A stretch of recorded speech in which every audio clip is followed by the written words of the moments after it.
صدق الله العظيم.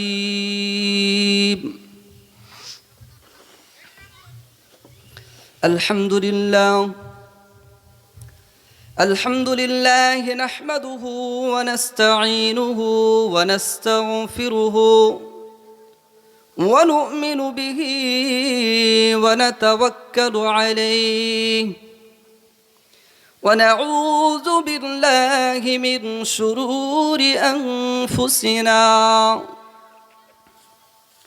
ومن سيئات أعمالنا.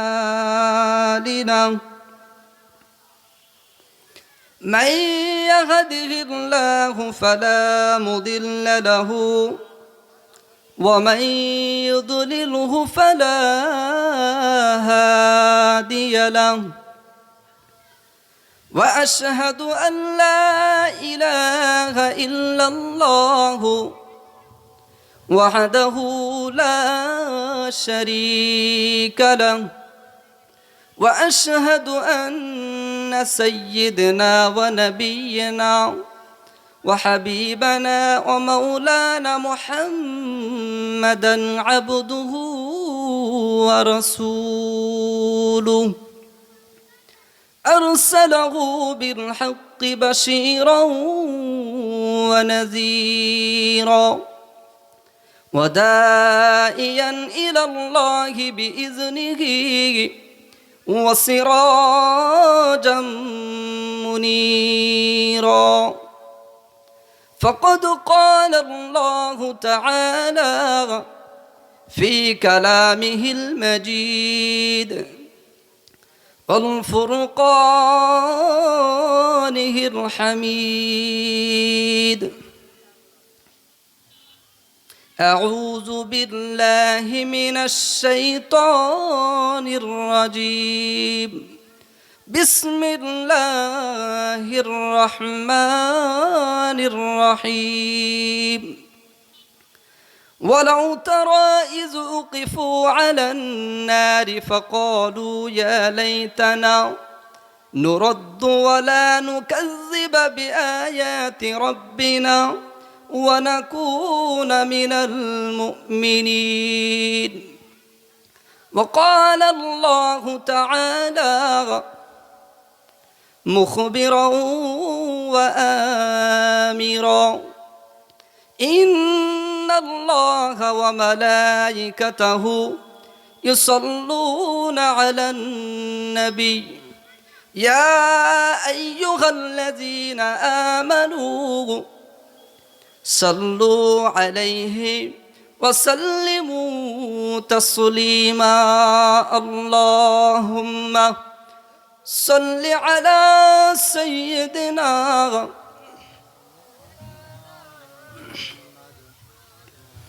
وعلى آل سيدنا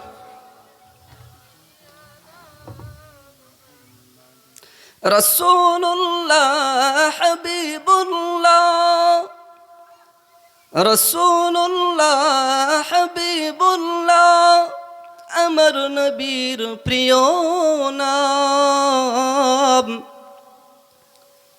এই নামে যারা দরুদ পড়ে তাদের বলে মুসলমান। আল্লাহুম্মা সাল্লি আলা মাওলানা মুহাম্মদ ওয়া আলা আলি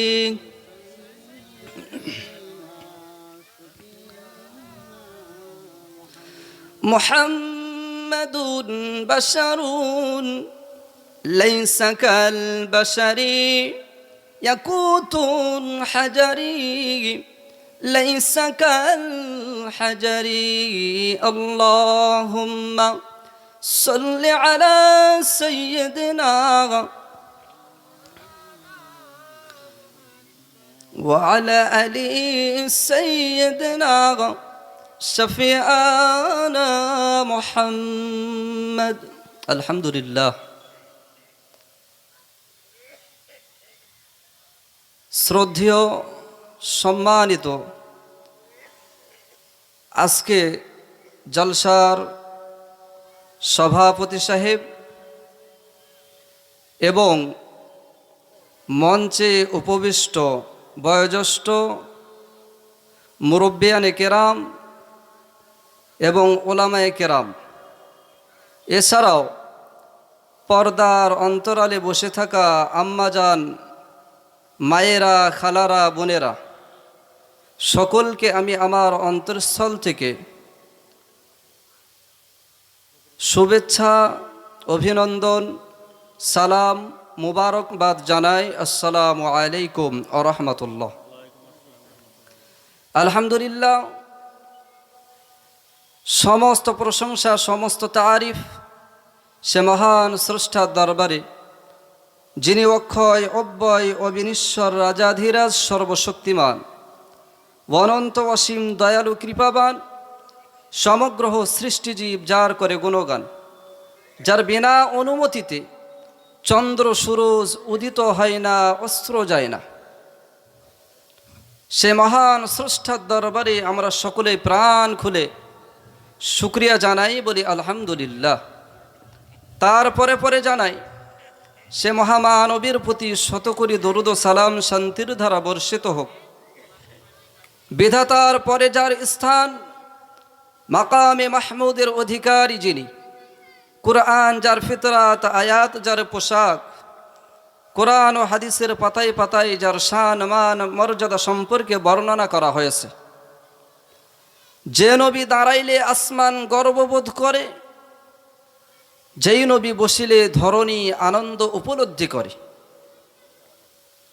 যার মুখের উজ্জ্বলতায় প্রভাত আলো ফিরে পায়, যার চুলের কৃষ্ণতায় রাতের অন্ধকার হার মেনে যায়,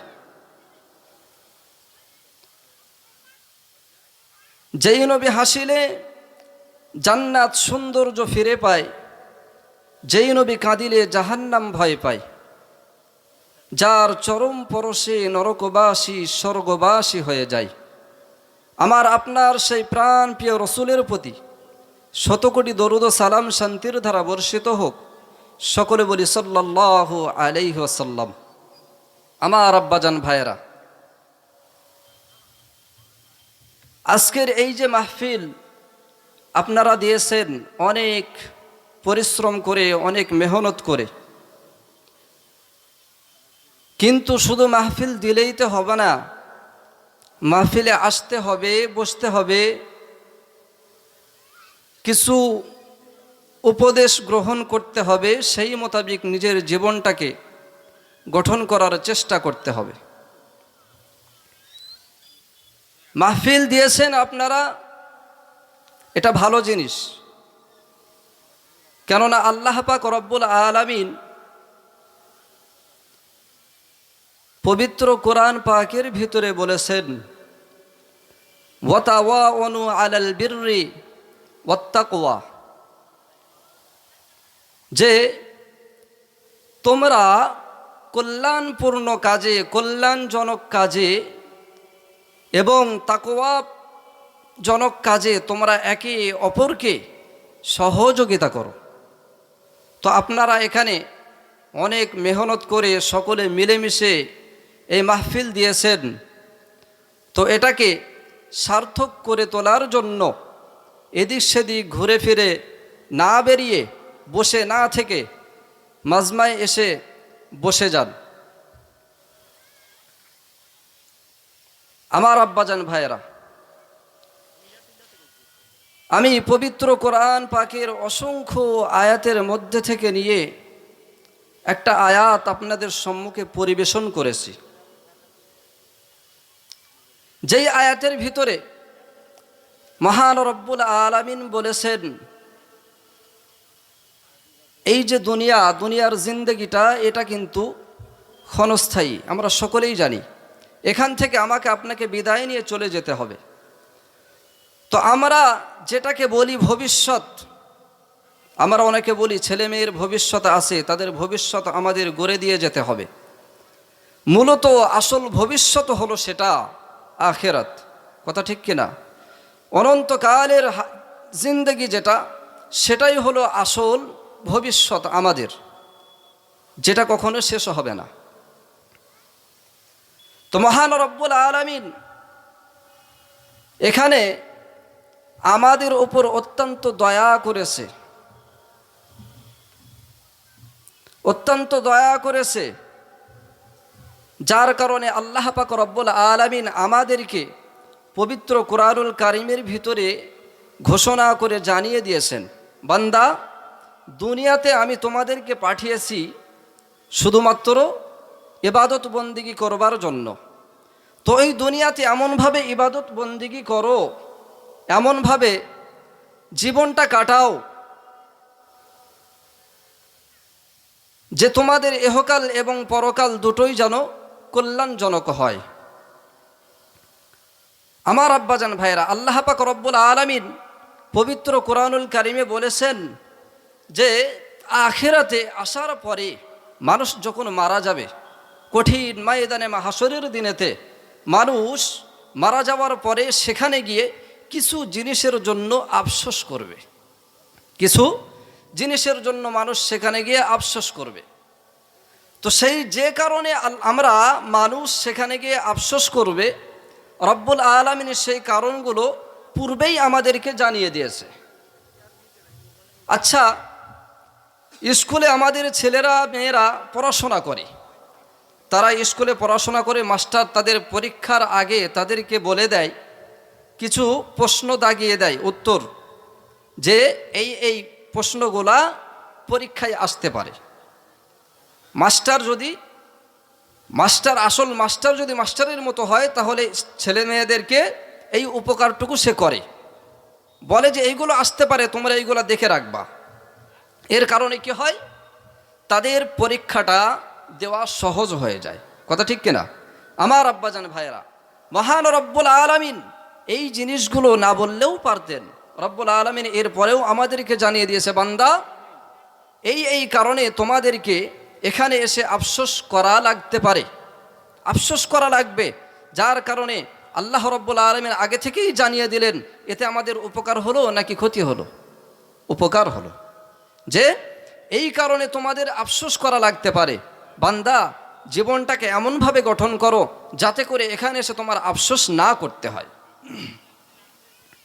আমার আব্বাজান ভাইয়েরা, ও সোনামণি জওয়ানেরা, যুবকেরা, মহান আল্লাহ পাক আল্লাহ তাআলা পবিত্র কোরআনুল কারীমের ভিতরে ঘোষণা করে দিলেন, ওয়ালাউ তারা ইয উকিফু আলান নার ফাকালু ইয়া লাইতানা নুরদ্দু ওয়ালা নুকাযযিবা বিআয়াতি রাব্বিনা ওয়া নাকুনা মিনাল মুমিনিন। আমার আল্লাহ পাক রব্বুল আলামিন পবিত্র কোরআনুল কারীমের 7 নম্বর পারার ভিতরে ঘোষণা করে দিলেন, এ আমার বান্দারা, কঠিন ময়দানে মাহশরের দিনেতে আল্লাহ পাক রব্বুল আলামিন রাসূলকে উদ্দেশ্য করে বলছে, ওয়ালাউ তারা ইয উকিফু আলান নার, হে রাসূল আপনি সেদিন দেখতে পাবেন, ইয উকিফু আলান নার, যখন জাহান্নামীদেরকে, যখন বেঈমান কাফেরদেরকে, যারা কিনা আল্লাহ এবং আল্লাহ রসুলের প্রতি ঈমান আনয়ন করেনি, তাদেরকে যখন ইয উকিফু আলান নার, তাদেরকে যখন ধরে জাহান্নামের কিনারায় আনা হবে, জাহান্নামের কিনারায় যখন আনা হবে, ইয উকিফু আলান নার ক্বালু, তারা তখন ডাক দিয়ে বলবে, ক্বালু ইয়া লাইতানা নুরদ্দু ওয়ালা নুকাযযিবা বিআয়াতি রাব্বিনা ওয়া নাকুনা মিনাল মুমিনিন। মহান আল্লাহ জানিয়ে দিলেন, তারা তখন ডাক দিয়ে বলবে, আফসোস করবে, হায় হায়, এখন যদি আমাদেরকে পুনরায় দুনিয়ার জিন্দেগিতে পাঠানো হতো। কি আফসোস করবে? ইয উকিফু আলান নার ক্বালু ইয়া লাইতানা নুরদ্দু, ডাক দিয়ে বলবে, হে রব, আমাদেরকে যদি দুনিয়াতে আবারও পাঠানো হতো। তারা এই আফসোস করবে,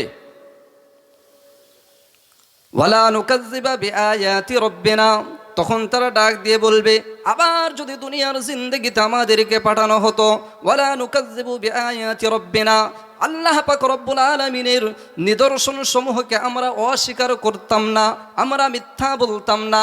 আজকে দুনিয়ার জিন্দেগিতে কাফের বেঈমান মুশরিকেরা তারা যেমন করে রব্বুল আলামিনের কোরআনের আয়াতগুলোকে অস্বীকার করে, শুধু তাই নয়, তারা সেই দিনে থেকে তারা তখন আফসোস করে বলবে, রব্বুল আলামিনের কাছে ডাক দিয়ে বলবে, মহান রব্বুল আলামিন সেই কথা কোরআনুল কারীমের ভিতরে ঘোষণা করে দিলেন, ইজ উকিফু আলান নার বিআয়াতি রব্বিনা ওয়া নাকুনা মিনাল মুমিনিন। শুধু তাই নয়, এরা বলবে, রব্বুল আলামিন যদি আমাদেরকে দুনিয়ার বুকে পাঠানো হতো তাহলে তোমার নিদর্শন সমূহকে অস্বীকার করতাম না।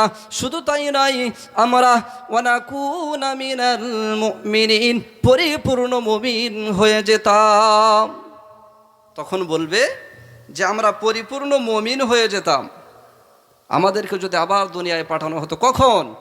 যখন জাহান্নামের সম্মুখে নিয়ে গিয়ে দাঁড় করানো হবে। ওই কথাই বলে যে কি, ঠেলায় না পড়লে বিড়াল গাছে ওঠে না, নাকি বলে? তো ঠিক সেই রকম সে তখন কি করেছে, জাহান্নামে দেখতে পেয়েছে যে এখন তো আমার আর কিছু উপায় নাই, আর কোনো উপায় নাই, এখন তো জাহান্নামে